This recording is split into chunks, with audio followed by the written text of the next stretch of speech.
Then let's click on the gear icon located to the left of your company name, and we're going to select Manage Users, which is located right below Account and Settings. We're going to go ahead and set up an invite to send to our accountant.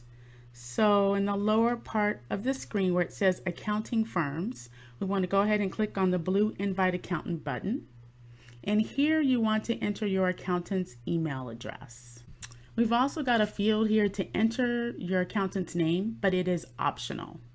After you send the invite, your accountant will receive an email that contains a link for signing into your QuickBooks Online account.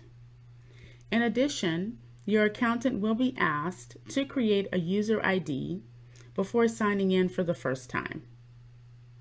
Until your accountant signs in, their status on the Manage Users page is invited.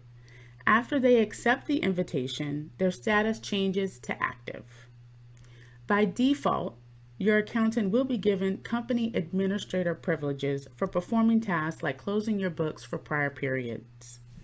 Be sure to give your accountant a heads up that you have sent this invitation. It's possible that the invite could go to their spam or junk folder, so be sure to have them check there as well.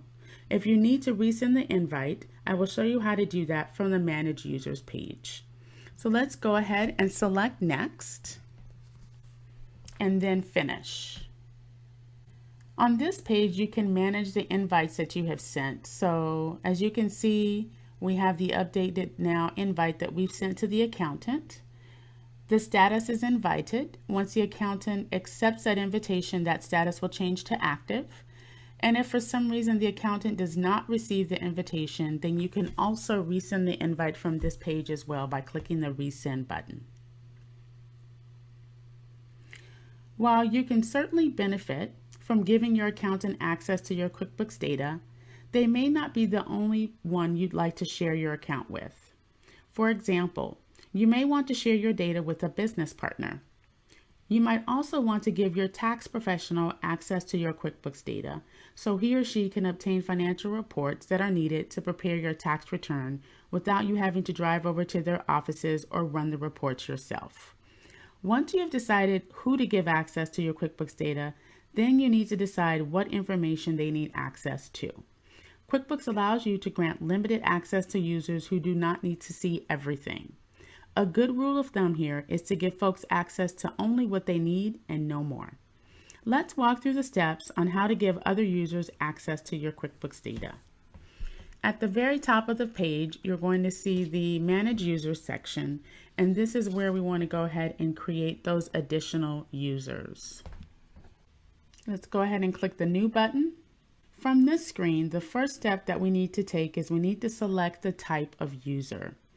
There are 4 types of users here: regular or custom user, company administrator, reports only, and time tracking only. So let's talk about the regular or custom user. For this type of user, you can select which areas of QuickBooks to give this person access to. This is great for someone who does not need access to everything in QuickBooks, but just specific areas. For example, a bookkeeper whose only responsibility is to manage accounts receivable tasks like invoicing and entering customer payments does not need access to any accounts payable tasks. The next user type is the company administrator. The company administrator has access to all of your QuickBooks data, as well as any additional services that you may have through QuickBooks, such as payroll or payments. This level of access should be limited to decision makers only, business owners, partners, or officers of the company. The third user type is reports only. You can give reports only access to someone who does not need access to anything else. For example, if you have a tax professional who you see annually to file your tax return, this access would work well because they can run any reports that they need, for example, income statement, balance sheet, and cash flow statement to complete your tax return. And finally, the time tracking only user.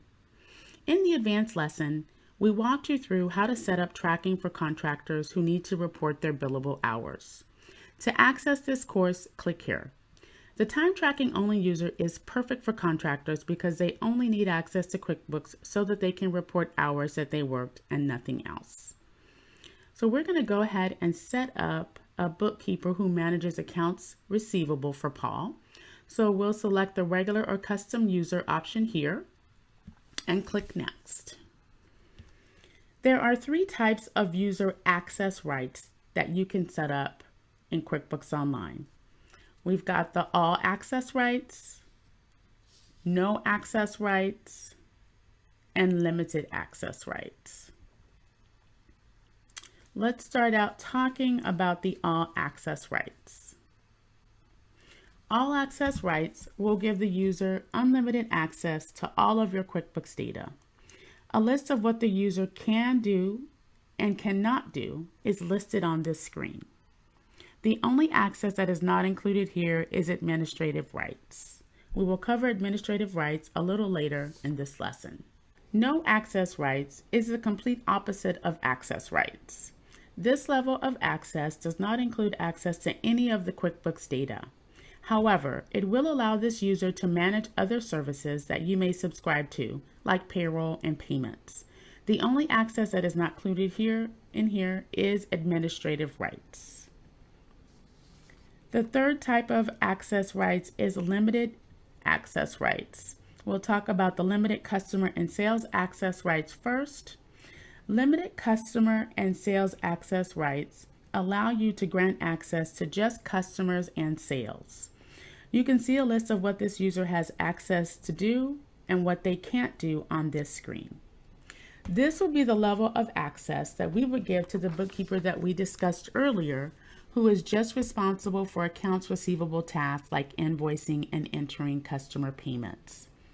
If you do need someone to perform any of the tasks listed under what they can't do, you will not be able to select limited access for this user. Instead, you will have to grant them all access rights so that they can perform these tasks. We will go ahead and select vendors and purchases. So the limited vendors and purchases access rights allows you to grant access to just vendors and purchases. You can see a list of what this user can and cannot do on this screen as well.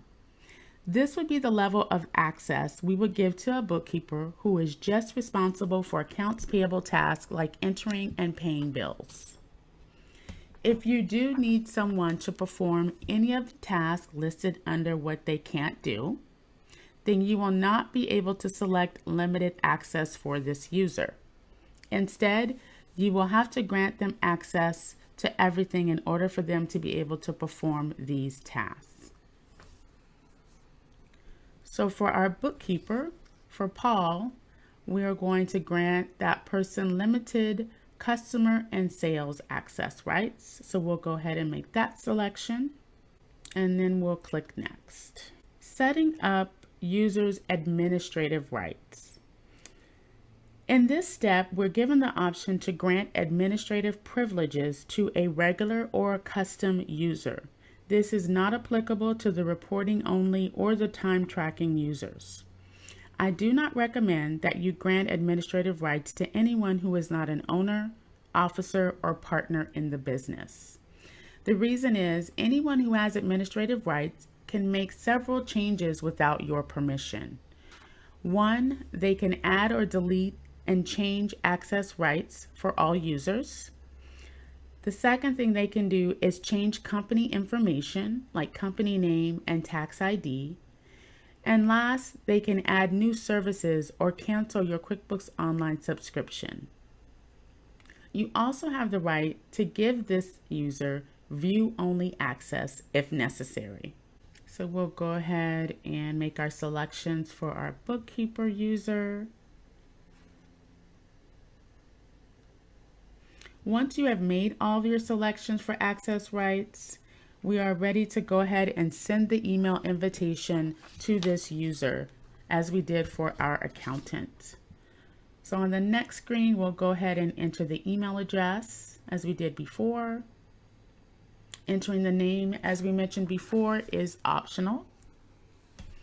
Similar to the accountant, once you send the invite, the new bookkeeper will receive an email that contains a link for signing into your QuickBooks Online account.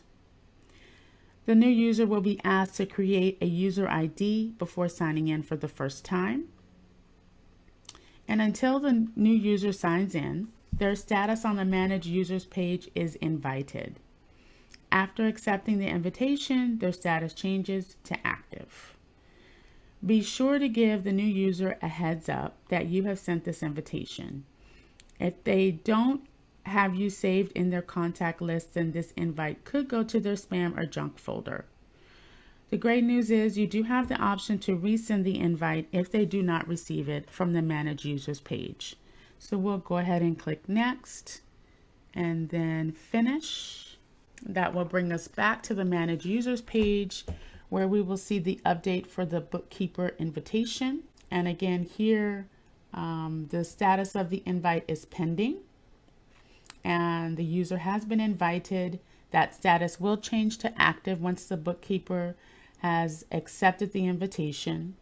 And then the resend button to resend the invite is also there if you need it. And that's it. That wraps up the section on how to set up multiple users in QuickBooks Online.